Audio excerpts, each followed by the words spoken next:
अपवर्तनांक के बारे में पढ़ेंगे। इसके पहले हम प्रकाश के अपवर्तन के बारे में और उसके नियमों को पढ़ चुके हैं, जहां हमने प्रकाश के अपवर्तन के पहले नियम के बाद दूसरा नियम पढ़ा था और वहां हमने बताया था कि म्यू बराबर sine i upon sine r. तो हम म्यू की जगह पे एन भी ले सकते हैं। तो वहां पर हमने ये बताया था कि आपको चित्र में दिख रहा होगा, इस चित्र में मैंने गिलास लिया है और उस गिलास के ऊपरी पृष्ठ पर एक लंब लिया है। उस अविलंब के सापेक्ष जो प्रकाश कण आ रही है, उस आपतित प्रकाश कण और अविलंब दोनों के बीच जो कोण बन रहा है वो आपतन कोण आई है। और अगर उस हम आपतन कोण आई की ज्या की बात करें तो वो साइन आई होगा। और अवलंब के नीचे की थोड़ा नीचे की ओर देखें तो हम देखते हैं कि प्रकाश किरण बाहर निकल रही है। तो जिस कोण से प्रकाश किरण मुड़ रही है और अपवर्तन के बाद निर्गत किरण के रूप में प्रकाश किरण बाहर जा रही है, तो वहां पर निर्गत किरण और अवलंब के बीच जो कोण बन रहा है उसको हमने आर से व्यक्त किया है और उसे हम यदि साइन के रूप में लें तो उसे कहेंगे क्या, अपवर्तन कोण की ज्या, इसे हम साइन आर लिखेंगे। यदि हम आपतन कोण और अपवर्तन कोण दोनों कोणों की ज्या का अनुपात निकालेंगे तो उसे कहेंगे अपवर्तनांक, जिसे हमने यहां एन से व्यक्त किया है। यहां 1 और 2 का तात्पर्य है कि 1 पहले माध्यम यानी कि वायु को व्यक्त कर रहा है और चित्र में दूसरा माध्यम 2 है वो कांच स्वयं हो जाएगा, उसके लिए माध्यम। अब यहां से आप समझ चुके होंगे कि अपवर्तनांक की परिभाषा क्या है। प्रकाश की किरणों का किन्हीं दो माध्यमों के युग्म माने जोड़ा। हमने यहां युग्म किसके रूप में लिया है, वायु और कांच के रूप में। युग्म के लिए आपतन कोण की ज्या तथा अपवर्तन कोण की ज्या का अनुपात अपवर्तनांक कहलाता है, अर्थात 1μ2 बराबर sine i upon sine r. इसके बाद हम अपवर्तनांक के प्रकारों की बात करें तो प्रकार इसके दो प्रकार होते हैं मुख्यतः। पहला प्रकार है सापेक्ष अपवर्तनांक।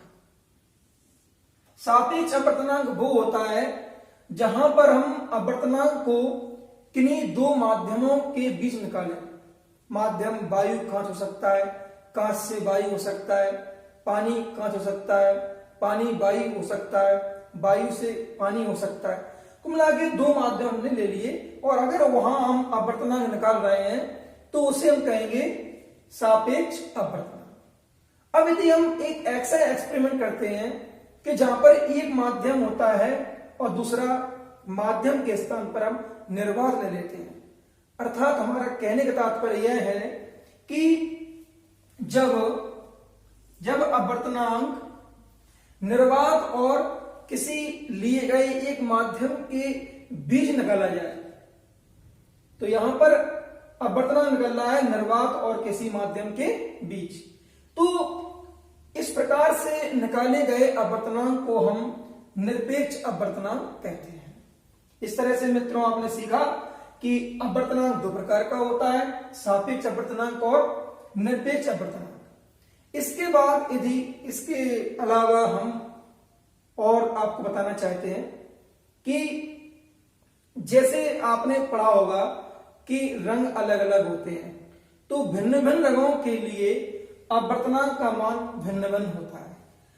अर्थात यहां पर एक संबंध को आप देख लें तो इस संबंध से आपके कई क्वेश्चन के जवाब ऑटोमेटिकली आपको मिल जाएंगे कि n इक्वल 1 अपॉन लैम्डा।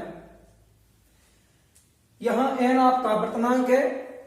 मैंने इसके पहले भी कहा है कि हम n या म्यू कई जगह n या म्यू भी लिखा होगा कई जगह, तो हम n या म्यू कुछ भी ले सकते हैं।